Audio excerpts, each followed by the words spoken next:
Hi, it's Kamon Reynolds. I've got a fun video today. This is one of my favorite parts of beekeeping, is raising queens. So as you can see right here, I have some recently capped queen cells, and we were almost perfect. We missed a couple, one right here and one down there. So those things happen though, and sometimes we get takes that are well below this, but these are some really good looking cells.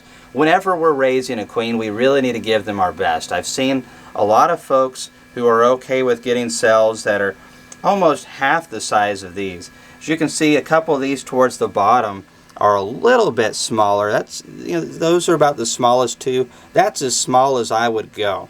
We really want to see these large cells. They're nice and elongated. They're fat, and you can probably see up here royal jelly. Now this one has a little bit less, but it still has excess, and these are quite full. We are raising the queen of our colony, so they definitely need the best. So let's talk a little bit less about nutrition. We'll talk about that in another video. If you want to see my queen rearing playlists on how we raise queens out of a 5-frame nuke or larger colonies, I'm going to leave that right up here pinned. You can see all those videos. But I want to talk about this system right here. So first of all, these cups are JZBZ cups, and we graft into these cups. They work really good. They're not expensive, and obviously the bees do a wonderful job with them. And if you clean them really good, you can reuse them, but most people just recycle them and put some new ones. So this is a German grafting tool, and some people will scoop the larva up out of the cell and into the cup using the German grafting tool. This is what I started out with, and a lot of people use, and I mean these are commercial beekeepers that use both of them, so they're all very successful and they both work very good. It's personal preference. And then you have the Chinese grafting tool, where you'll take this thin piece down here and you'll bend it up underneath the larva and pick it up, and then when you reach down into the JZBZ cup, you will push the plunger and it will scoot it off. Now this tool right here is my new favorite, and the reason it is because the Chinese grafting tools are cheap, and a lot of them don't work right, or you have to make them work. If you'll notice, there's a gap in between there, and they're just not a precision instrument. Wow, that was difficult. And this right here is totally different. This is made in the US by Pierce Manufacturing, and it has a tongue that sticks out just a little bit. So we're going to just press the lever, and we are going to stick that tongue out just slightly, and we are going to scoop up that larva, and then when we place it into the cup, we're just going to let go of the lever and it will push it off down into the cup. This is made to be used and used and used, and I found I ended up throwing so many of these away over the years that I could have paid for this one. So I'm going to leave links down to all of these things because they all work. Let's talk a little bit more about what are we going to do with these cells now that we have them like this. So we're going to very carefully pull them out. This is a JZBZ bar, and I really like them. I used to use my own wooden bars, but they're prone to get a little bit softer after a while, and the cells can sometimes slip out, and that is not fun. Now this is a JZBZ queen cell protecting cage, and we just slide this right down into it.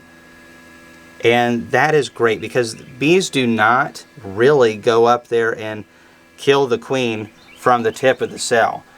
When they want to destroy a cell, they do it from the side. So this really gives you a much better protection. Now typically if you do a nuke properly, or a mating nuke, if it's a good healthy colony at a good time of the year, they're not going to try to tear down the cell anyways. But if you're dropping 100 of these and it saves you 2 cells, well, it more than pays for these little bitty cages. And sometimes when you're putting these into a colony that's really old and doesn't have a lot of brood, these protectors are very nice. So now we put it into the JZBZ little platform here. I'm sure there's a technical name. I think they're a bar of some sort. But this is how a lot of beekeepers will ship them. This can be glued down to a shipping container and then like something put over the top to hold this down. but also it's interchangeable with their queen cage, excuse me. And this is the queen cage that we use right here. You put the candy in this in, you'll put a couple attendants if you'd like, and then the queen down in there. Or you can just have the queen in there and then have it in a container where there's a bunch of nurse bees in there that are going to baby the queens. And so this is how we ship and do all this stuff. Now, before people ask, we don't sell queens anymore. Very, very rarely if we do. We used to do that quite a bit, but we just mostly focus on nukes now on YouTube videos. But the JZBZ system, I'm going to leave a link down below for all this, because it really makes things very, very nice. And it's all made in the USA too, which is always a good thing. All right, now we are with our incubator right here, and the current temp is a little bit hotter than what I like to see. It's a 94. It's probably because it's outside. This thing is really good about getting the temperature just right, so it's probably because it was in the sun a little bit ago. But I set this for 93 degrees Fahrenheit. And this is a great incubator. It served me really good. And it's the Genesis 1588 Hova Beta incubator. Now, I'm going to leave a link for that as well. This thing is great. So these cells are day 7. After you graft, they cap the cells on day 6. And so I have grafted into that colony already. And they're working on another round. And these cells will all go into these bars right here. And then we will open this up, place them down into it. And there's one more very important factor. You want to know my weakness? I hate the squeaking of styrofoam. Oh my goodness, it's the worst. It's like my opposite frequency or something like that. But we have to have some humidity in there as well. So we have a sponge right here, and we have this cool tumbler from the West Virginia Beekeepers Association, and we are going to, it's okay to get a little bit of excess moisture underneath. We just don't want to get the cells wet, and we are going to make sure and check that every day, maybe twice a day, and ensure that sponge stays wet. It doesn't have to be a ton of water in there, but there needs to be some humidity or the cells will dry out. So this system right here works awesome. I'm super thrilled that these queen cells turned out this good. We always try to make sure that we have a massive population. We always make sure there's a frame of bee bread right up against these cells. We always make sure that there's plenty of nurse bees, and we're feeding them as well. Even though we're in April and there's some nutrition coming in, we are still feeding the bees because we don't want them to even think for a second that they need to hold back on the nutrition. And because of that, we get top quality cells.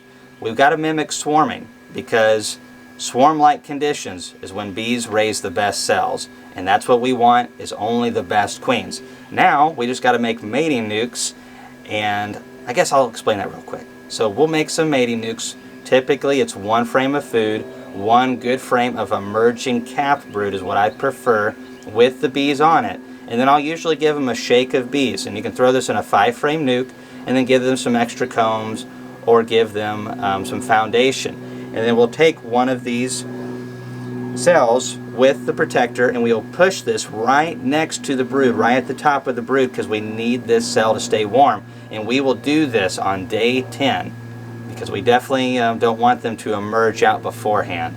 And then we will wait 24 days before we come back and check. It's a little bit longer than we have to, but there's no reason to check early. When we come back, we are either going to find a laying queen or we're not. And the ones that do, obviously, we're like, woohoo! And the ones that don't, we just combine them back with the others. Or we could add another frame of brood and try again. But we got to make sure that there's a young population in there, and they're not going to get old and die off eventually. So thanks for watching this video. If you have any questions on queen rearing, leave those questions down below. And also check out all the links below if you're wanting to see how all this product works even more. Thanks for watching the video.